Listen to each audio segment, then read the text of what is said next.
सतगुरुदेव जी जय हो। आज मैं एक बात बताने जा रही हूँ कि इंसान को कभी घमंड नहीं होना चाहिए।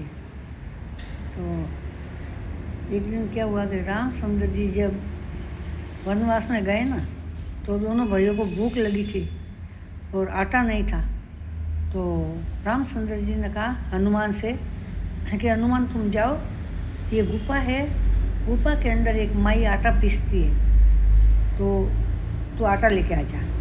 तो उसने बोला कि रामचंद्र जी ऐसे मुझे वो कैसे देगी आटा, कोई आप दो, आपकी कोई निशानी तब देगी। तो रामचंद्र जी ने अपने हाथ से मूंदड़ी निकाल कर दे दी हनुमान को।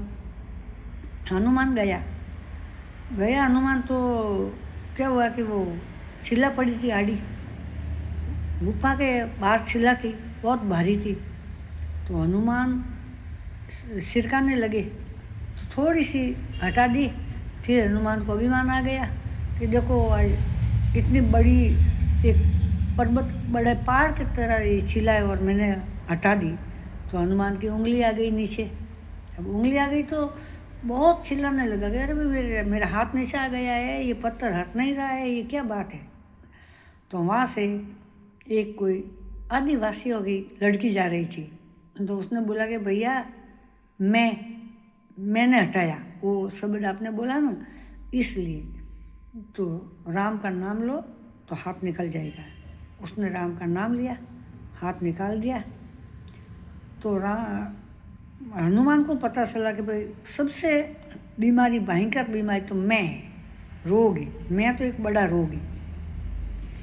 फिर गया और माँ को दी मुंदड़ी की। माँ रामचंद्र वनवास में आया तो माँ ने देख ली मुंदड़ी पहचान ली और बोला कि हनुमान इस कुएं में डाल दे।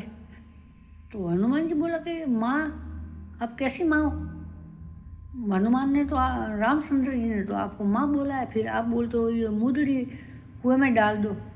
तो वो मई बोली कि भाई मैं हर बार ये तो चक्र तो घूमता रहता है। सतयुग के बाद त्रेता, त्रेता के बाद द्वापुर, द्वापुर के बाद कलयुग, ये तो और जब त्रेता युग आएंगे तो राम आएंगे तो भूख लगेगी और आटा मेरे पास ही आएगा लेने के लिए।